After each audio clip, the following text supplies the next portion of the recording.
ప్రస్తుతం మనతో పాటు కాంగ్రెస్ ఎమ్మెల్సీ అద్దంకి దయాకర్ గారు ఉన్నారు. బీఆర్ఎస్ పార్టీ అయితే మాత్రం నిరుద్యోగ బాకీ కార్డు అయితే మాత్రం ఆవిష్కరించింది. మొత్తం నిరుద్యోగులను మోసం చేసింది. ఒకవైపు మధ్య నోటిఫికేషన్ ఇస్తుంది కానీ జాబ్ నోటిఫికేషన్ మాత్రం ఇవ్వట్లేదని కూడా హరీష్ రావు అంటున్నారు. హరీష్ రావు ఈ కేటీఆర్ ఇవన్నీ కూడా ఎక్కడ పని లేక మొత్తుకోడు.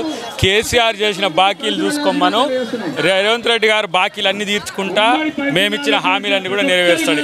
ఎన్నికల కోసము జూబ్లీహిల్స్ కొరకు మాటలన్నీ కూడా ఎవరు కూడా పట్టించుకోకండి అని చెప్పి నేను తెలంగాణ సమాజానికి తెలియజేస్తున్నాను. ఇదే సందర్భంలో చాలా మంది నిరుద్యోగులు కూడా నోటిఫికేషన్ చాలా మంది కూడా ఇప్పుడు అప్లై చేశారు, నామినేషన్ కూడా వేశారు, ఎన్నికల్లో పోటీ చేస్తున్నా దీన్ని బేస్ చేసుకుని బీఆర్ఎస్ కూడా విమర్శలు చేస్తుంది. దానికి ఏం చెప్తారు?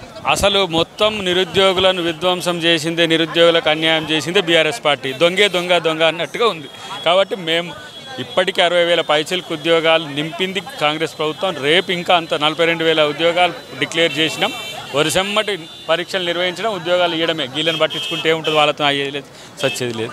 కొండా సురేఖ కూతురు వ్యాఖ్యలపై బీఆర్ఎస్ పార్టీ ఇప్పుడు పోలీస్ స్టేషన్లో ఫిర్యాదు చేసింది.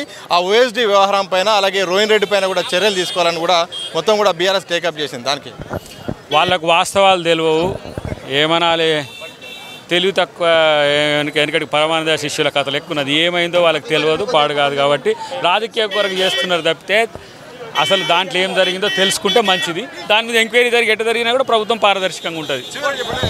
మాజీ సీఎం బీఆర్ఎస్ అధినేత కేసీఆర్ అయితే మాత్రం రౌడీ షీటర్కు ఓటేయద్దు, అలాగే గెలిచేది జూబ్లీహిల్స్ మనదే, ఆ విచక్షణతో ఆలోచించండి, ఒకసారి తప్పు చేసి ఈసారి మాత్రం ఆలోచించండి.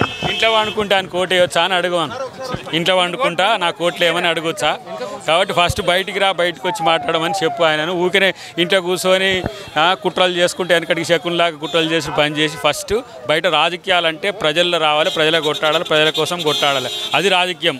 కాబట్టి మీరు ఓడిపోయి మిమ్మల్ని అసలు ఎవడు పట్టించుకోని పరిస్థితుల్లో ఇంకా జూబ్లీహిల్స్ ఎన్నికతోని టీఆర్ఎస్ పార్టీ పూర్తి స్వరూపం తెలిసిపోతుంది. ఎందుకు ఇంకా కానీ మా బాస్ వస్తున్నాడు, ఇక రాజకీయం మారిపోతుంది, ఇక మొత్తం ఓటు బ్యాంక్ అంతా కూడా బీఆర్ఎస్ చేంజ్ అయిపోతుంది, ఆయన బయటకు వస్తే మాత్రం వేరేలాగా ఉంటుంది. డాడీ పోయిండు ఎన్ని రోజులు, డాడీ పోయిండు అడగమను, ఎందుకు పోయిండు, ఎవరి కొరకు పోయిండు, ఆయన కొరకు ఆయన పోయిండు. ఆయన బయటకు వస్తే వచ్చేది అయ్యేది లేదు, ఆయన ఇంట్లో ఉంటే అయ్యేది లేదు. తెలంగాణ రాజకీయాలు ఏమాగవు, కాంగ్రెస్ పార్టీ ప్రభుత్వం కార్యాచరణ ఏమాగదు. ఇవన్నీ కూడా ఊకదంపుడు ముచ్చట్లు, ఇవన్నీ రోజు ఇనే కొత్త ముచ్చట ఏమన్నట్టు చెప్పమను, సొల్లు గార్సుడు ఎందుకు ఊకే. లాస్ట్ ఒక ఆన్సర్ చెప్పండి. ఒకవైపు నిరుద్యోగ సంబంధించిన బాకీ కార్డు, మరోవైపు నిరుద్యోగులకు సంబంధించిన డిమాండ్. ఈ నేపథ్యంలో ఆ మధ్యకాలంలో వాళ్ళకు భరోసా ఇచ్చే ప్రయత్నం చేయాలి. చివరిగా ఈ యొక్క అంశానికి ఎప్పుడు ఫుల్ స్టాప్ పెట్టే అవకాశం ఉంది? ఏది నోటిఫికేషన్లు వస్తూనే ఉన్నాయి వాళ్ళకి. ఇప్పుడు బీఆర్ఎస్ కాకపోతే మేమేం చేయలేదు, బీఆర్ఎస్కు ఎవరైతే వంత వాడుతున్నారో వాళ్ళకి తెలియకపోతే ఏం చేసేది.